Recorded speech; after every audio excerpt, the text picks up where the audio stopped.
na ci gune kër gi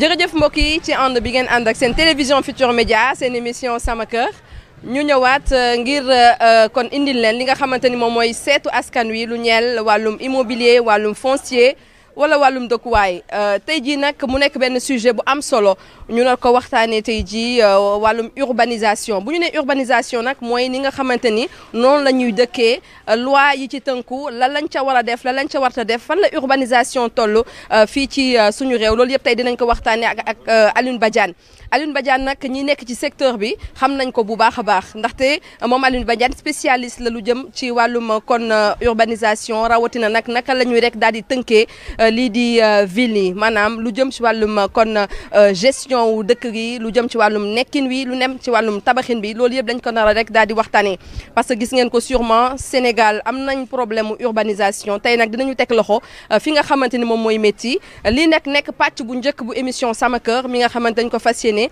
daal di jagleel kon lii di urbanisation ak Alioune Badiane lay doon tey nag spécialiste yi ñooy wax ngeen ànd ak man.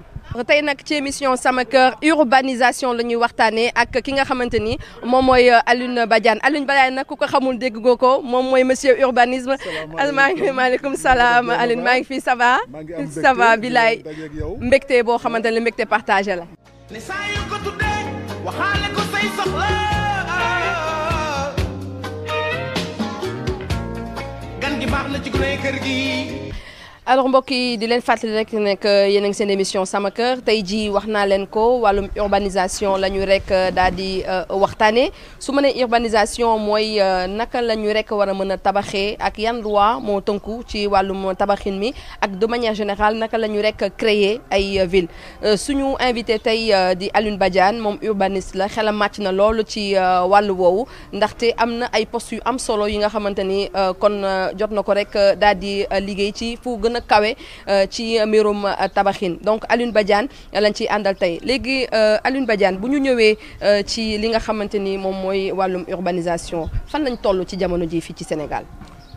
jërëjëf Dieynaba fii ci Sénégal urbanisation nekk na lu nga xam ni soxal na réew mi soxal na administration bi ndax Sénégal bokk na ci dëkk yi nga xam ni ñoo ci gën a urbanisé ci Afrique ñu ngi toll ci presque dem nañu 47% d'urbanisation diggante 44 ba 47%.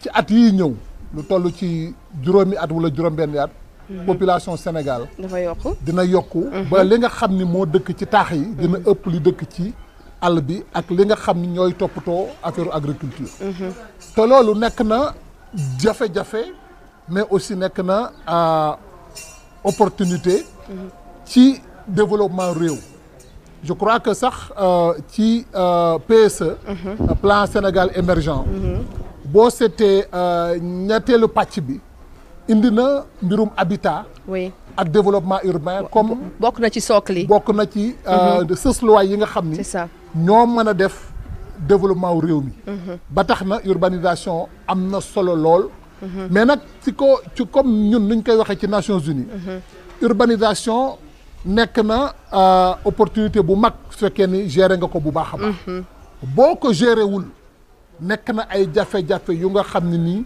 mën naa tas réew ba loolu gis nañ ko ci Sénégal fii gis nañ ko ci réew yu bari aussi ci àdduna ak ci Afrique surtout mu jëm même ci wàllu politique jëm ci wàllu yee nit ñi ak seen xel ak yee leen ci nga li nga xam mooy seen àq ak seen yelleef mais justement sax laata sax ñu doon wax urbanisation fu mu toll en quelques mots pour ñi nga xamante ñu ngi ñuy seetaan ñu faram fàcceel leen ne lan mooy urbanisation waaw urbanisation nekk na mbir mu nga xam ni dafa doy waar ndax boo seetee Afrique ci at yële passé population bi ñu ci bari ñu ngi dëkkoon ci village yi ak ci gox yu ndaw yi ak gox gaxaan yi mais comme am nañu ay capital régional am nañu ay dëkk yu nga xam ni tubaarkàlla am na ay université am na ay hôpital am na ay centre de recherche population bi normalement ci seen doxalin dañuy jóge ci dëkkuwaay yu ndaw yi dem ci dëkku taax yi. boo ko seetee Ndakaaru bi ñuy commencé 1960. ñu ngi toll woon ci population bu ndaw. fii lébu yi la Cap Vert lébu yee fi dëkkoon. gox bi ñu nekk ni Grand Médine. 1960 la juddu. ak Pikine ak Guédiawaye. mais lu ci bari Dakar la woon. alors bi ñuy dox diggante 1960 ak léegi. askan wi di gën a bari askan bi di gën a bari. nit ñi di jóge ci seen yoo zone yi nga xam ci lañ dëkkoon. comme waa Fouta comme waa Kajoor. comme waa Bawol ak Sine Saloum ak Casamance ñoom ñëpp ñu ñëw di daje si Dakar. mais loolu soo ko gisee tamit. phénomène bu normal la. du lu nga xam ne dafa exode rural en fait te pas extraordinaire. ndax suuf si ak mbay mi. li nga xam ni moom lay joxe. li dëkk yi di joxe moo ko ëpp fuuf. possibilité liggéey ci dëkk yi la gën a bari. xale yi bu ñu jàngee université. seen jàng ak seen xarañ ak seen xam-xam. ci université yi ak ci centre yi da leen di indi ci dëkk bi ñu wut fi liggéey. donc urbanisation nekk na mécanisme buy créer richesse. loolu moo tax mu am solo te tey soo gisee Dakar ak dëkkuwaay ci Sénégal. boo xaw ma naka la ñuy waxee PIB mais alal réew mi. ak seen gàncax ak lépp lu ñu am.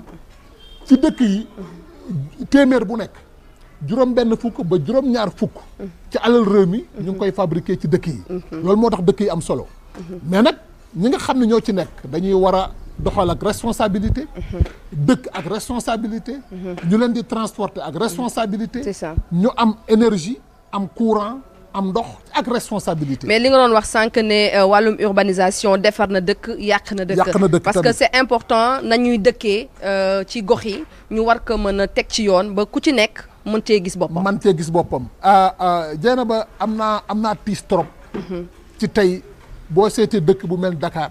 waaw ak bu njëkk ba ni ko tubaab bi defaree woon. boo demee William Ponty. waaw nga dem Dakar nga dem. Médina ay Médina. même Médina dañ ko planifier mu jekk. rafet mais léegi si boo xoolee li nga xam ni moom ñun la ñu defar suñu wàll. nga dem Almadi. wala nga dem Mamel. wala nga dem Scat Urbam. mais xoolal mbedd yu ndaw yi waaw kenn xamul ndax ñun am nañu ay urbaniste wala am nañu ndax wala kan moo koy def. kan mooy joxe autorisation. ñuy def yenn plan yi nga xam ni.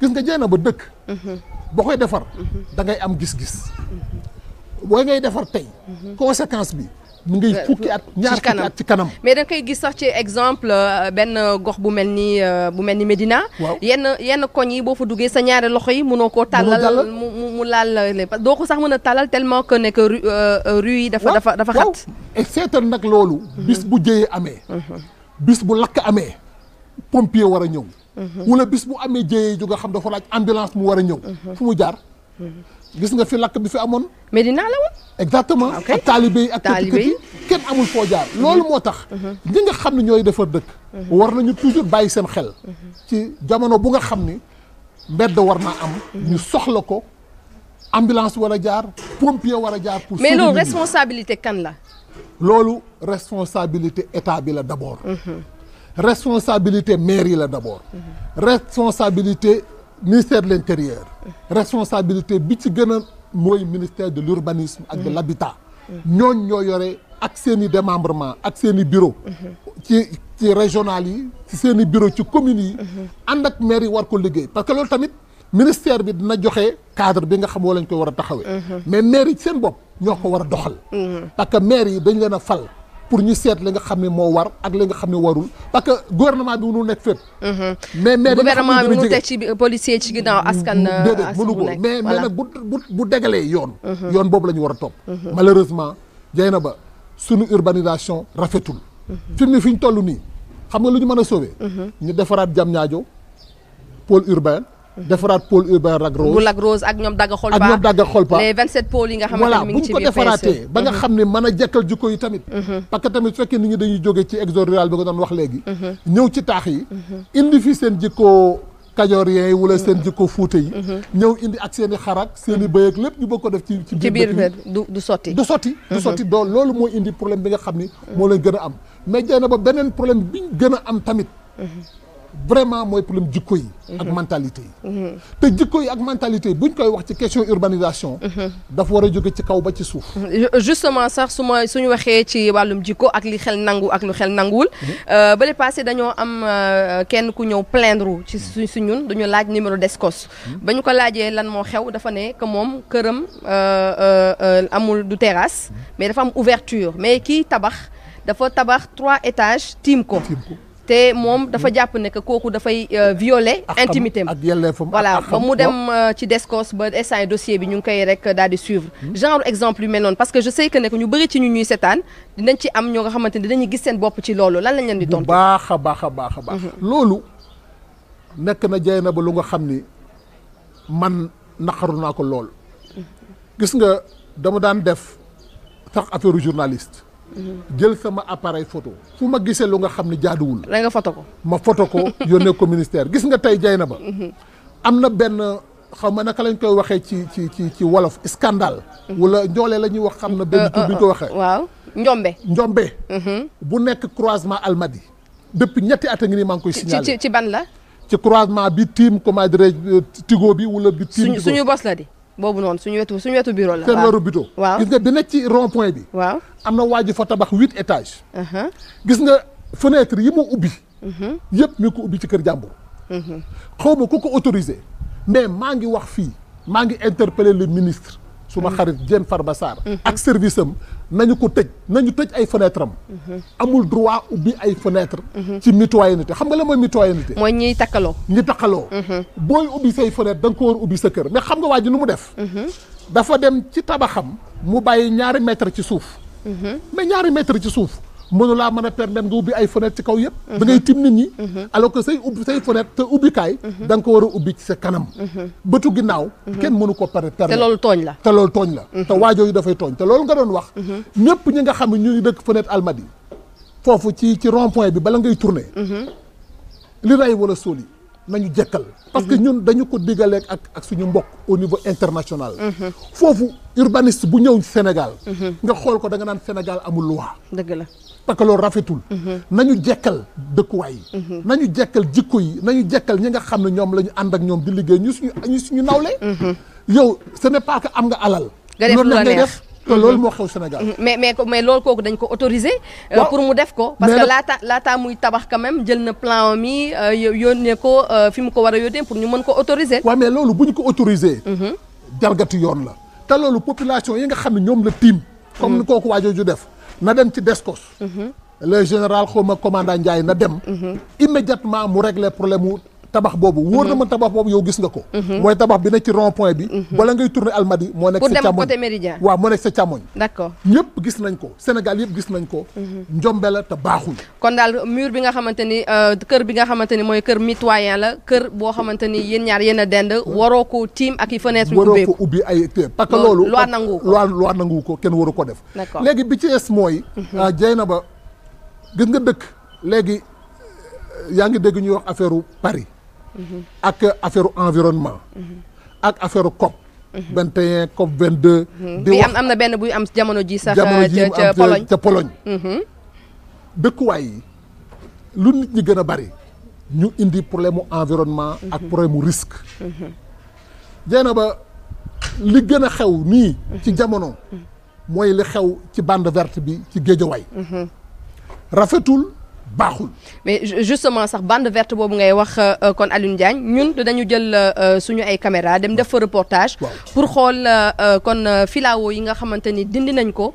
ci bande verte bi yan conséquences lay am ci dëkkuwaay bi ak ci dëkkin bi. ak ci dëkkin bi. jey na ba nekk na situation bu doy waar. gis nga filao yooyu.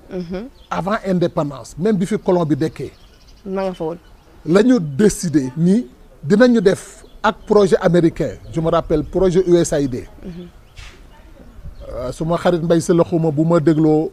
dina ci am xalaat ndax chef de projet la woon foofu. jey na ba gis nga Cambérène. ba kera nga dem Lompul. lépp dañ ko jëmbat ay filao. mu nekk projet bu nga xam ne eaux et forêt moo ko doon gérer. lu tax ñu defoon ko mooy pour protéger littoral bi nga xam ne jóge na Ndar ba ñëw Dakar. colon bi mu fi ñëwee xam na ne foofu doole ngelaw bi. am na doole bu nga xam ne lépp loo fa def te protéger woo ko dina yàqu.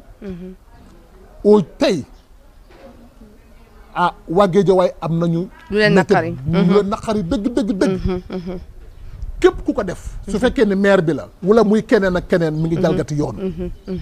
mi ngi jalgati yoon rafetul. te loolu boo ko seetee.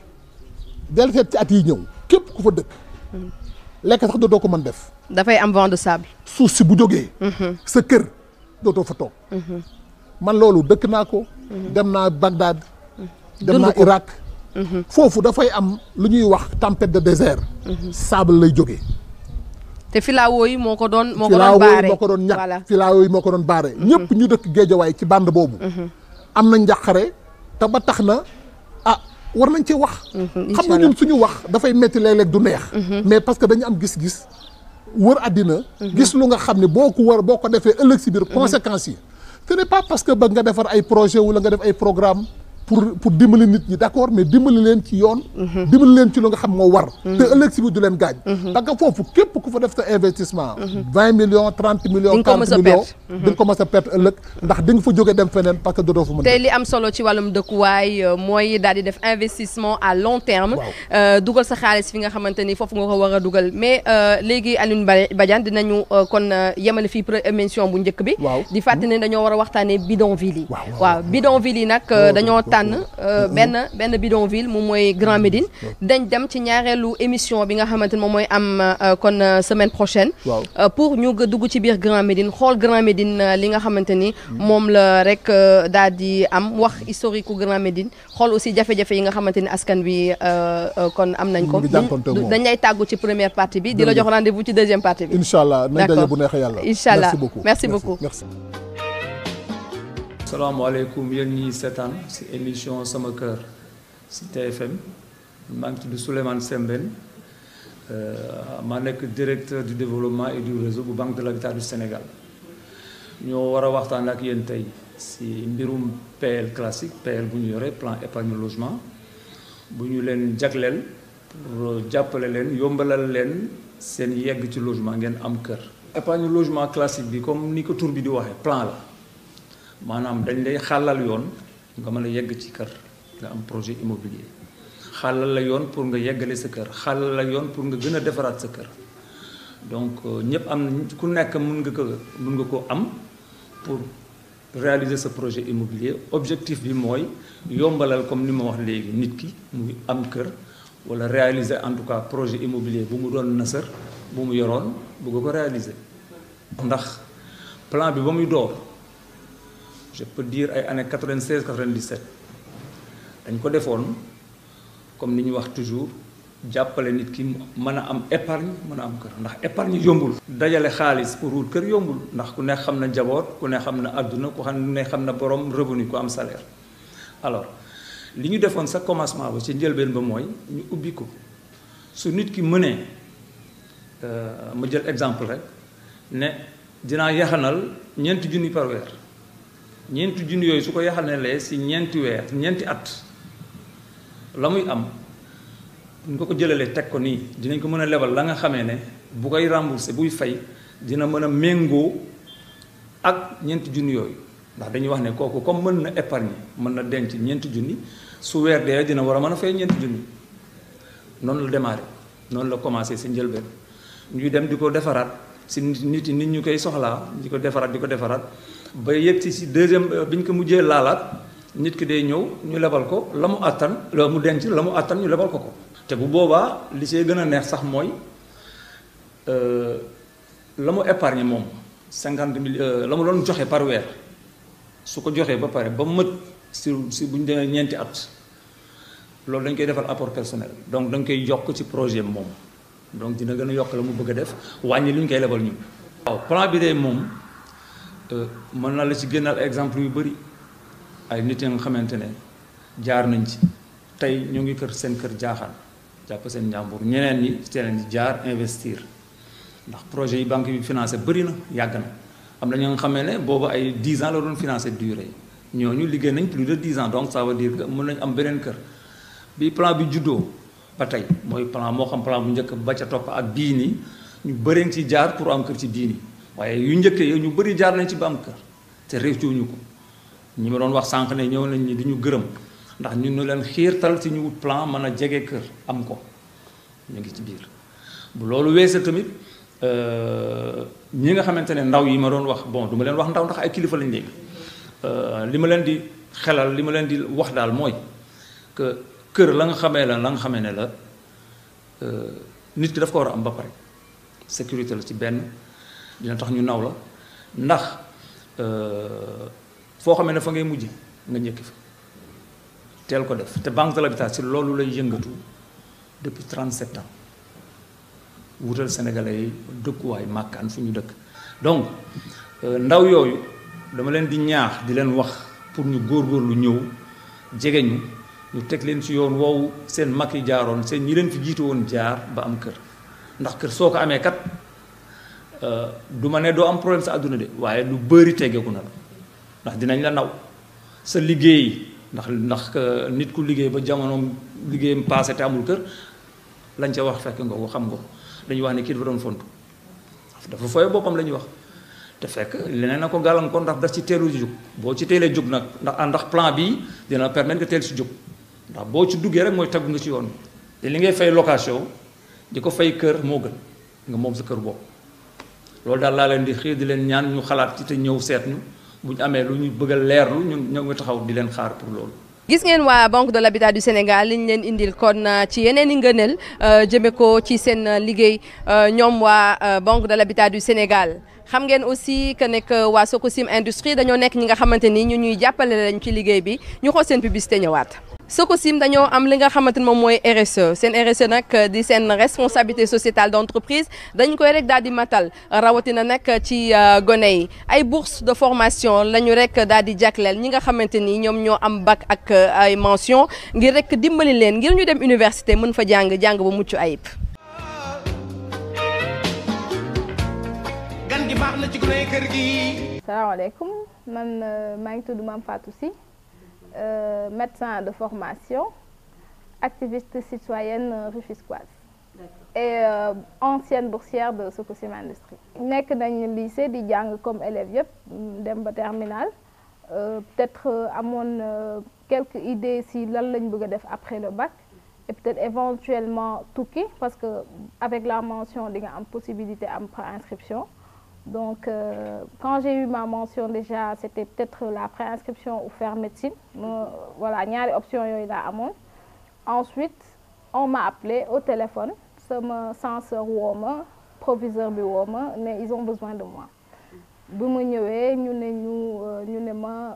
J'ai été sélectionnée comme meilleure élève du lycée et que maintenant, Sococim m'a accompagnée avec une bourse mensuelle.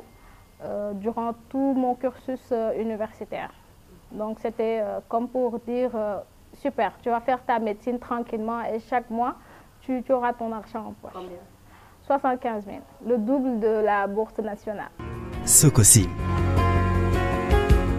Voilà, Serigne Thiam la, ingénieur agronome, diplômé de l'ENSA de Thiès, aussi boursier de la fondation Sococim entre 2012 et 2017. xam nañ importance bu mu am parce que dund nañ ko et puis gis nañ apport bu mu am importance bu mu ñindil suñu durant ba ñuy jàng depuis ba ñu amee suñu bac ba ñu amee suñu diplôme d'ingénieur. Donc évaluation bi ci impact bu mu am suñu cursus scolaire lañ ko def te aussi loolu tamit lu feeñ la ci ñun lu ñuy gis la à chaque fois. Sococim. maa ngi tudd Amadou Ba maa ngi jàngee école polytechnique de Thiès. maa ngi am bac depuis 2015 di boursier ci fondation Sococim. bourse bi dañuy octroyer chaque année meilleur élève Rufisque une bourse de 75 000 francs par mois ba nga terminer ses études quoi. Depuis 2015 ñoo ngi may jox chaque mois ab bourse de 75 000 francs bourse bi nga xam ne mën nañu wax ne c'est mooy bourse bi nga xam ne c'est supérieur même à bourse d'excellence yu état bi di joxe étudiants yu nekk au niveau du pays quoi.